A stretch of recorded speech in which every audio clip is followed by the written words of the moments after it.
Hello friends, welcome to my channel.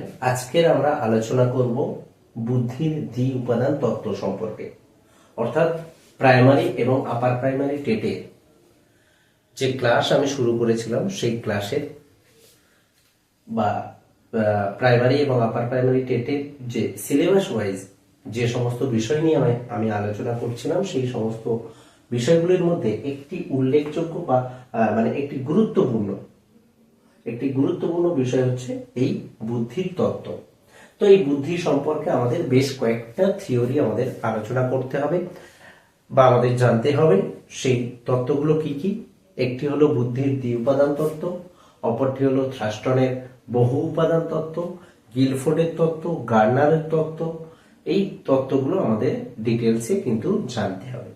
তো আজকের আমরা আলোচনা করব বুদ্ধির দ্বি উপাদান তত্ত্ব বা বুদ্ধির দুটি উপাদানের তত্ত্ব।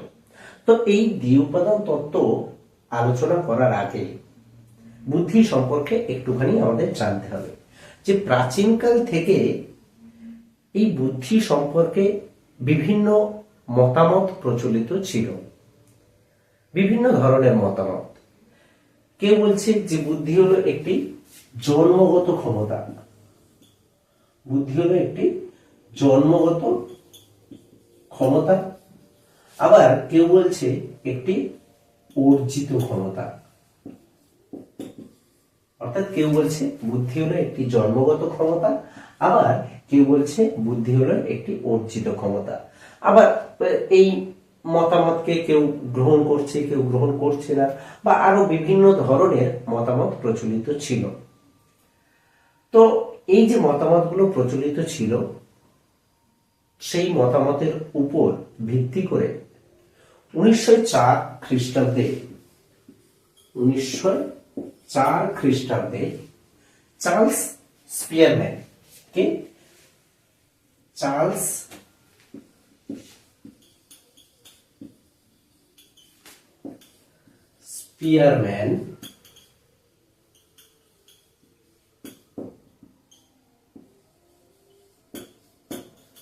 স্পিয়ারম্যান 1904 খ্রিস্টাব্দে একটি তত্ত্ব প্রকাশ করলেন। এই চার্লস স্পিয়ারম্যান, যিনি ছিলেন একজন ব্রিটিশ মনোবিদ, মনে রাখতে হবে এই চার্লস স্পিয়ারম্যান ছিলেন একজন ব্রিটিশ মনোবিদ বা ইংল্যান্ডের মানুষ। এইবারে তিনি তার এই যে তত্ত্ব 1904 সালে তিনি তার এই তত্ত্ব প্রকাশ করলেন কোথায়? না,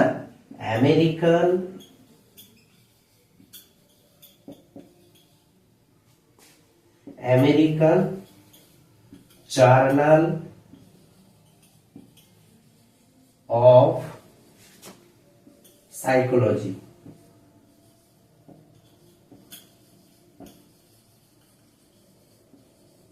আমেরিকান জার্নাল অফ সাইকোলজি, এই জার্নালে তিনি তার এই তত্ত্বটা প্রকাশ করেছিলেন বা এই বুদ্ধির দ্বি উপাদান তত্ত্বকে তিনি প্রকাশ করেছিলেন। জার্নালটা কিন্তু মনে রাখতে হবে, American journal of psychology.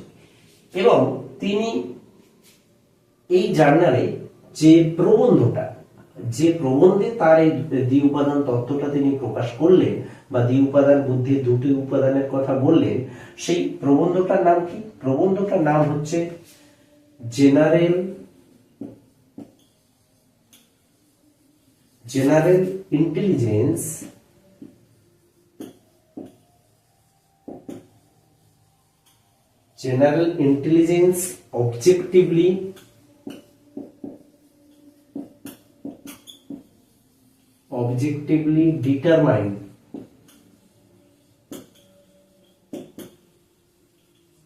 objectively determined and measured।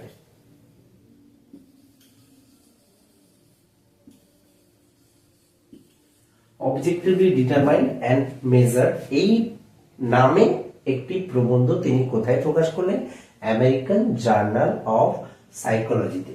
তাহলে এটি হলো প্রবন্ধ।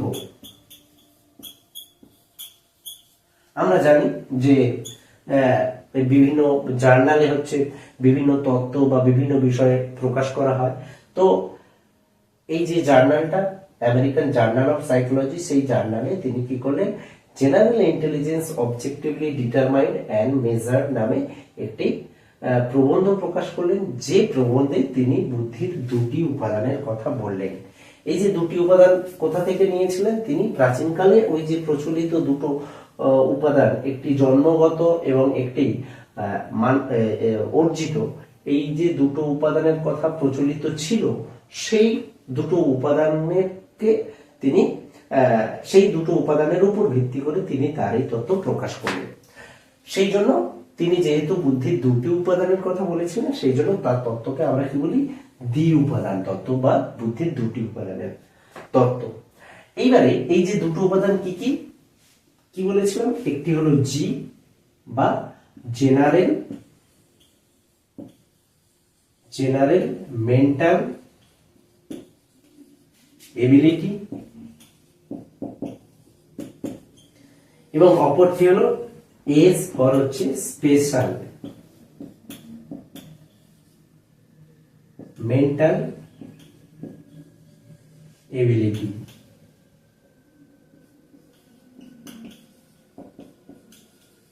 জেনারেল মেন্টাল এবিলিটি বা জিএমএ এবং স্পেশাল মেন্টাল এবিলিটি বা এসএমএ। জি পাওয়ার হচ্ছে জেনারেল বা সাধারণ মানসিক উপাদান, যেটি জন্মগত, বা এটাকে আমরা বুদ্ধির সঙ্গে তুলনা করে থাকি। এটাকে বিভিন্ন জায়গায় বুদ্ধির সঙ্গে তুলনা করা হচ্ছে, জন্মগত। এবং অপরটি হলো অর্জিত বা বিশেষ। অর্জিত, এটি হলো অর্জিত।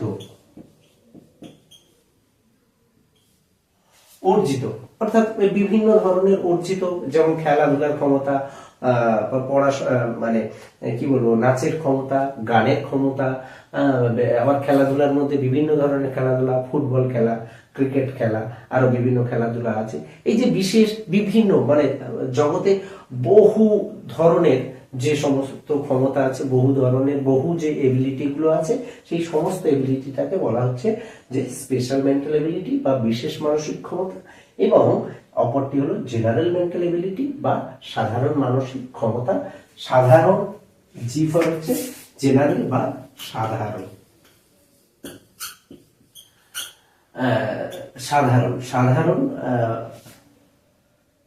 সাধারণ মানসিক ক্ষমতা, অর্থাৎ যেটাকে সাধারণ কেন বলছে না, এটি সার্বজনীন, সবার মধ্যেই আছে। অর্থাৎ আমরা জানি যে বুদ্ধি সবার মধ্যেই আছে, কারোর ক্ষেত্রে কম, কারোর ক্ষেত্রে বেশি, সেই জন্য এটাকে সার্বজনীন একটি ক্ষমতা বলা হচ্ছে।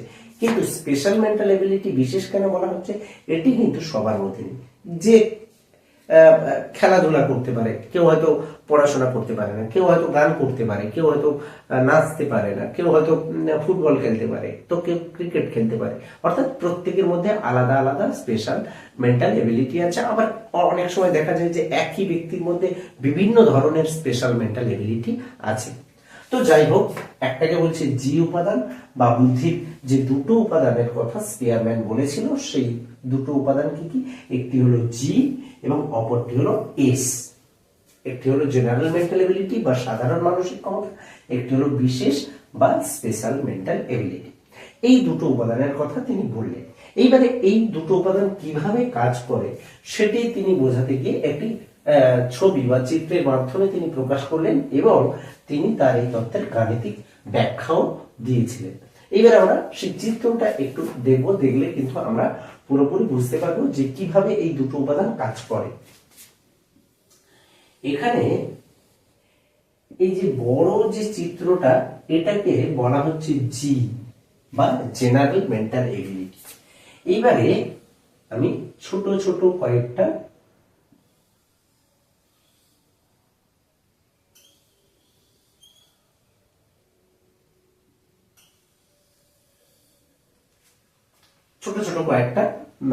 গোল বা বৃত্ত হচ্ছে আমি অঙ্কন করলাম। তো এখানে এটা কি 1 নম্বর বৌদ্ধিক কাজ, এটা 2 নম্বর বৌদ্ধিক কাজ বিশেষ ক্ষমতা, এটি 3 নম্বর এবং এটি 4 নম্বর। ধরে নেওয়া যাক এটি হলো নাচ, এটি হলো গণিত, এটি হলো গান, এটি হলো খেলা।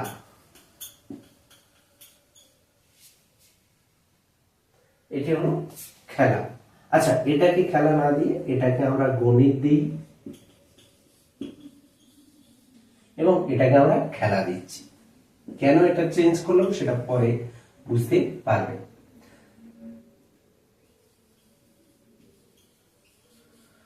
তো স্পিয়ারম্যান বলছে যে প্রতিটা কাজের ক্ষেত্রে জি উপাদানের প্রয়োজন হয়, যে জন্য আমরা জি উপাদানকে সার্বজনীন বা সাধারণ মানসিক ক্ষমতা বলেছি। তো প্রতিটা কাজের ক্ষেত্রে জি উপাদানের প্রয়োজন হয়। দেখো, এটা হচ্ছে একটি বিশেষ মানসিক ক্ষমতা নাচ, এবং এটি হলো একটি খেলার একটা বিশেষ ক্ষমতা, এটি হলো গানের একটি বিশেষ ক্ষমতা, এটি হলো গণিতের বিশেষ ক্ষমতা।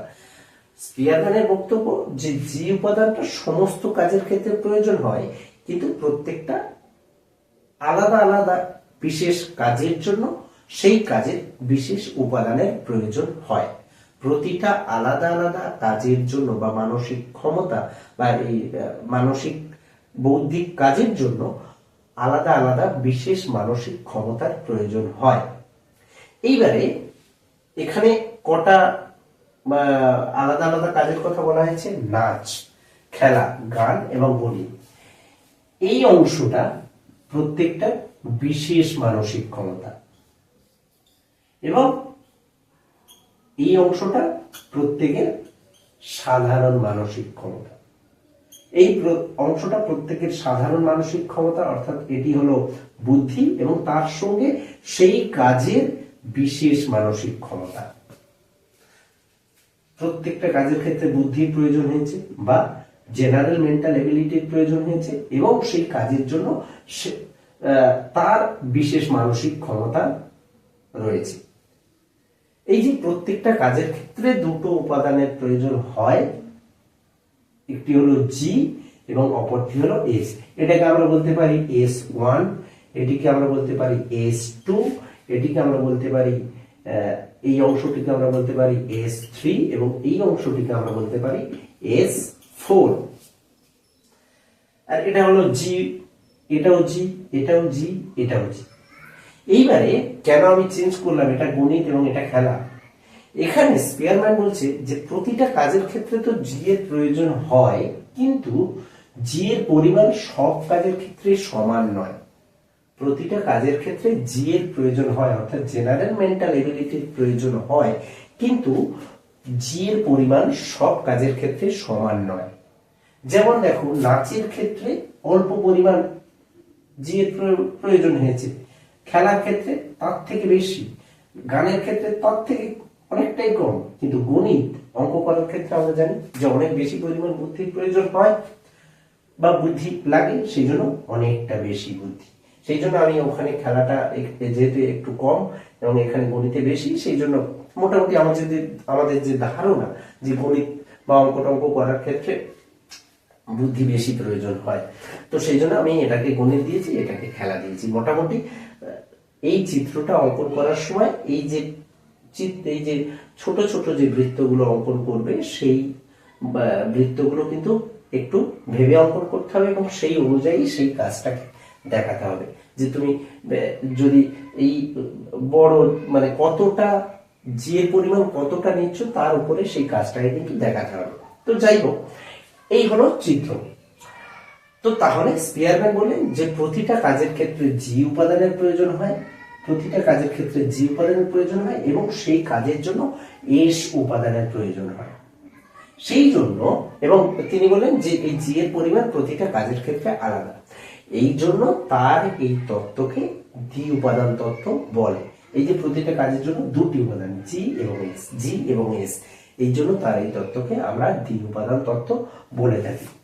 এইবারে পরবর্তীকালে 1904 তিনি এটি প্রকাশ করলেন। কত খ্রিস্টাব্দে?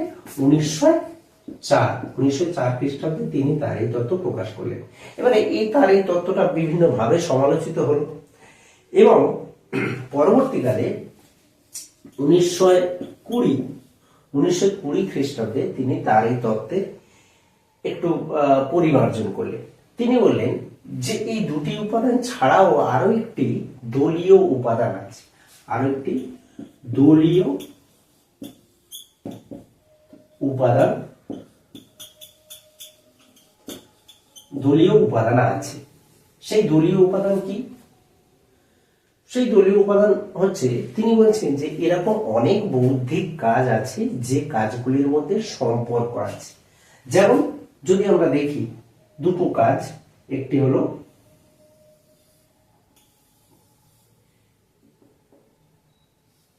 এটি হলো পড়ার ক্ষমতা, আর এটি হলো লেখার ক্ষমতা। এটি পড়ার ক্ষমতা, এটি লেখার ক্ষমতা, দুটো কাজ, একটা পড়া এবং একটা লেখা। বলছে এরকম অনেক বৌদ্ধিক কাজ আছে যে কাজগুলোর মধ্যে একটি দলীয় সম্পর্ক আছে। সেই সম্পর্কটা কি? উভয়ের ক্ষেত্রে এই যে জায়গাটা কি? উভয়ের ক্ষেত্রে একটা সম্পর্ক। এই জায়গাটা কি না? এটি হলো ভাষাগত দক্ষতা বা অক্ষর জ্ঞান। যদি আমরা বলি অক্ষর জ্ঞান বা ভাষাগত দক্ষতা বা অক্ষর জ্ঞানও আমরা বলতে পারি। তো দুটোর ক্ষেত্রেও পড়তে গেলেও আমাদের অক্ষর জ্ঞান থাকতে হবে বা ভাষাগত দক্ষতা থাকতে হবে, লিখতে গেলেও আমাদের ভাষাগত দক্ষতা বা অক্ষর জ্ঞান থাকতে হবে। তো সেই জন্য পরবর্তীকালে 1920 খ্রিস্টাব্দে স্পিয়ারম্যান বললেন যে এরকম অনেক বৌদ্ধিক কাজ আছে যাদের মধ্যে একটা দলীয় সম্পর্ক আছে। এইবারে তিনি তার এই তত্ত্বটিকে গাণিতিক ব্যাখ্যার দ্বারা তিনি প্রকাশ করলেন। সেটি প্রকাশ করতে গিয়ে তিনি একটি সমীকরণ তিনি তৈরি করলেন, সমীকরণের দেখালেন। সেই সমীকরণটা কি? সেই সমীকরণটাকে বলা হয় টেট্রাড সমীকরণ।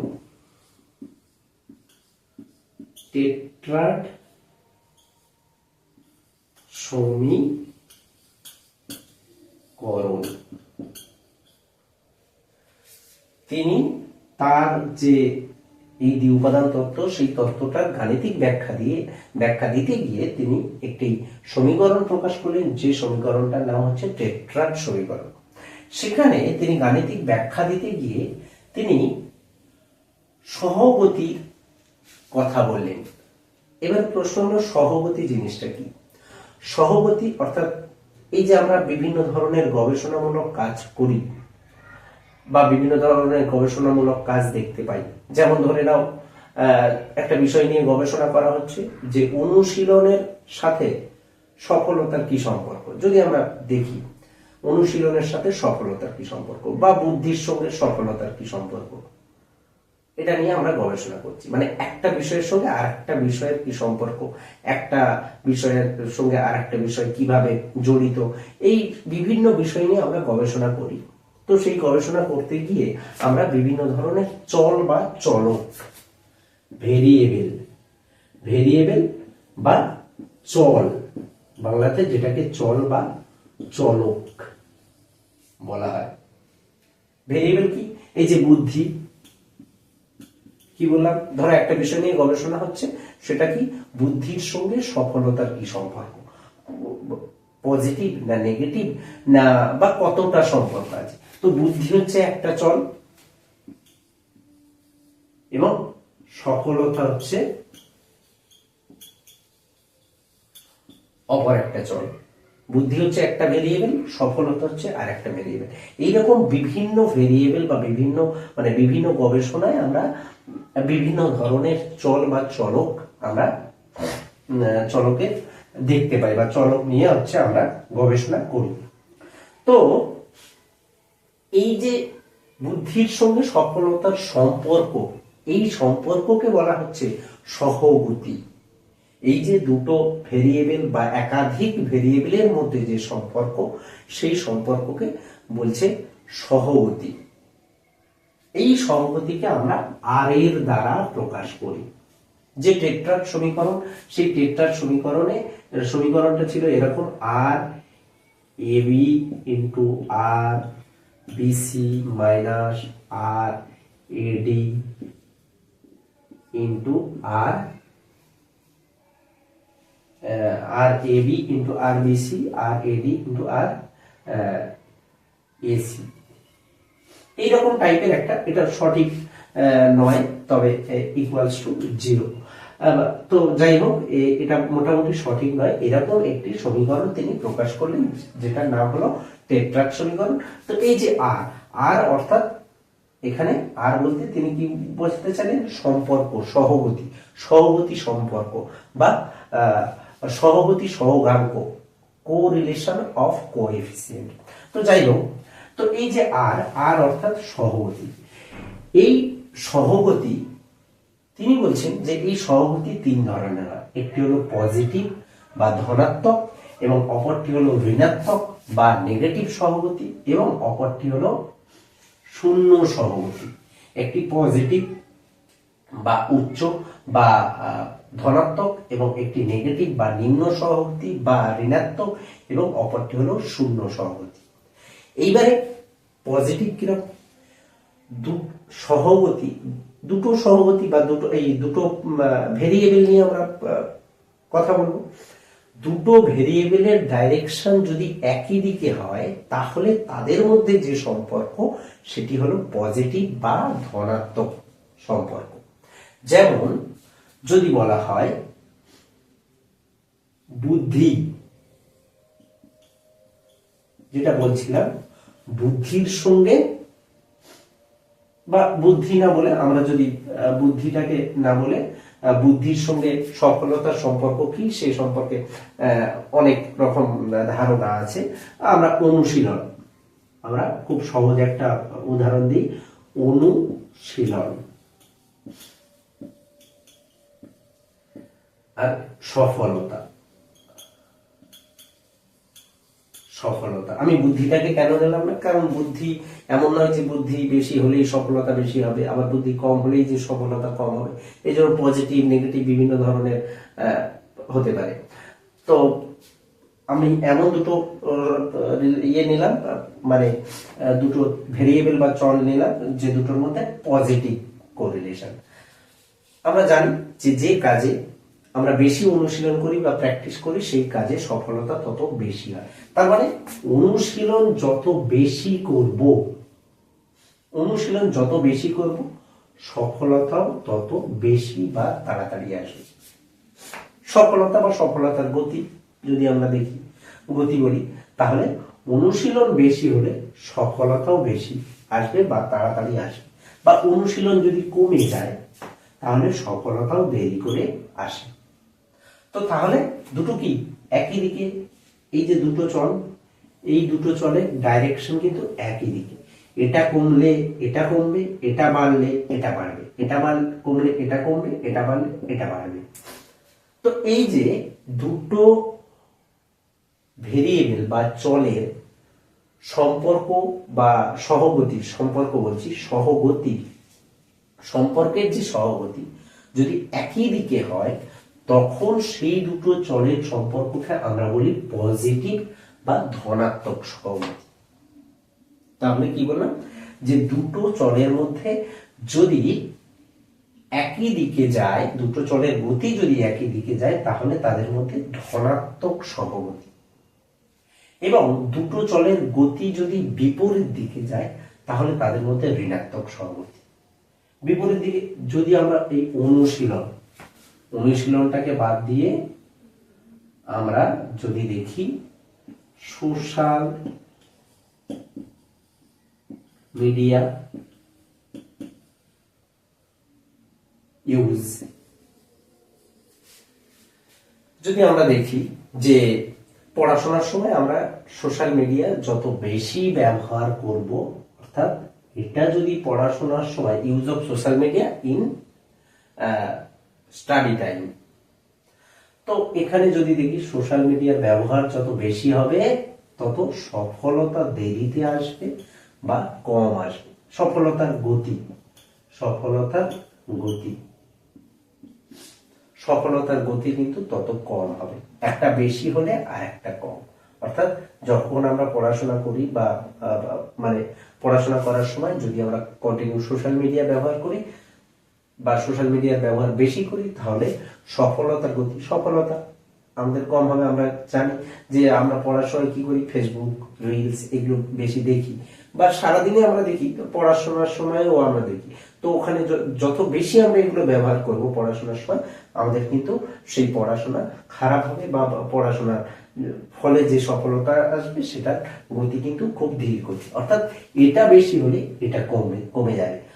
এই যে দুটো চলের ডাইরেকশন যদি বিপরীত দিকে হয়, তাহলে সেই চল দুটোর যে সম্পর্ক, সহগতির যে সম্পর্ক, সেটাকে আমরা বলবো নেগেটিভ সম্পর্ক। সেটাকে বলছে নেগেটিভ বা ধনাত্মক, বা ধনাত্মক বলছি, ঋণাত্মক বা নিম্ন সহগতি। তাহলে একটা পজিটিভ, একটা নেগেটিভ। এইবার হচ্ছে শূন্য সহগতি। যদি আমরা এটাকে বাদ দিয়ে আমরা যদি দেখি যে খাওয়ার সঙ্গে সফলতার কোনো সম্পর্ক আছে? কেউ বেশি খায় বলে কি সফলতা কম হবে বা বেশি হবে? কেউ কম খায় বলে কি সফলতা কম হবে বা বেশি হবে? খাওয়ার সঙ্গে কিন্তু সফলতার কোনো সম্পর্ক নেই। তো এই দুটো চলের মধ্যে কোনো সম্পর্ক নেই। সেই জন্য এখানে সেই যে সম্পর্ক, এই সম্পর্ককে বলছে শূন্য সহগতি। শূন্য সহগতি। তাহলে সহগতি, এই যে তার স্পিয়ারম্যান তার তত্ত্বের যে গাণিতিক ব্যাখ্যা দিলেন, সেই গাণিতিক ব্যাখ্যা দিতে তিনি তিন ধরনের সহগতির কথা বললেন। সেই তিন ধরনের সহগতি কি? একটা পজিটিভ বা ধনাত্মক, একটি নেগেটিভ বা ঋণাত্মক, একটি হলো শূন্য সহগতি বা মানে সম্পর্কহীন, দুটো ভেরিয়েবলের মধ্যে কোনো সম্পর্ক নেই। তো এই হলো মোটামুটি স্পিয়ারম্যানের তিন উপাদান তত্ত্ব। তাহলে আরেকটিবার আমি পুরো তত্ত্বটা শর্টে বলছি। স্পিয়ারম্যানের দ্বি উপাদান তত্ত্ব, যেখানে তিনি দুটি উপাদানের কথা বললেন, একটি হলো জি এবং অপরটি হলো এস। তিনি বললেন যে প্রতিটা বৌদ্ধিক কাজের জন্য দুটো উপাদানের প্রয়োজন হয়, একটি সাধারণ, একটি ওই কাজের বিশেষ মানসিক ক্ষমতা। তবে এই যে জি এর পরিমাণ প্রতিটা কাজের ক্ষেত্রে আলাদা। এবং তিনি তার এই তত্ত্বের গাণিতিক ব্যাখ্যা দিতে গিয়ে তিনি যে সমীকরণটি আবিষ্কার করলেন, সেই সমীকরণটির নাম হচ্ছে টেট্রাড সমীকরণ। এবং এই গাণিতিক ব্যাখ্যা দিতে গিয়ে তিনি তিন ধরনের সহগতির কথা বললেন, একটি হলো ধনাত্মক, একটি ঋণাত্মক, একটি শূন্য সহগতি। এবং পরবর্তীকালে 1920 খ্রিস্টাব্দে তিনি তার তত্ত্বের বিশেষ পরিমার্জন করলেন, যেখানে তিনি একটি দলীয় উপাদানের কথা বলেন। তিনি কি বললেন? যে এরকম অনেক বৌদ্ধিক কাজ আছে যে কাজগুলোর ক্ষেত্রে একটা দলীয় সম্পর্ক আছে। এই হলো মোটামুটি বুদ্ধির দ্বি উপাদান তত্ত্বের মূল বক্তব্য। এইরকম বিভিন্ন ধরনের ভিডিও আমি কিন্তু আমার চ্যানেলে নিয়ে আসি। তো যদি ভিডিওটি ভালো লাগে তাহলে অবশ্যই চ্যানেলটিকে সাবস্ক্রাইব করবে, এবং সিলেবাস ওয়াইজ প্রাইমারি টেট এবং আপার প্রাইমারি টেট এছাড়া এডুকেশনের বিভিন্ন বিষয়, পলিটিক্যাল সায়েন্সের বিভিন্ন বিষয় নিয়ে আমি কিন্তু আমার চ্যানেলে আলোচনা করে থাকি। তো চ্যানেলটি ভালো লাগলে অবশ্যই চ্যানেলটিকে সাবস্ক্রাইব করবে। ধন্যবাদ।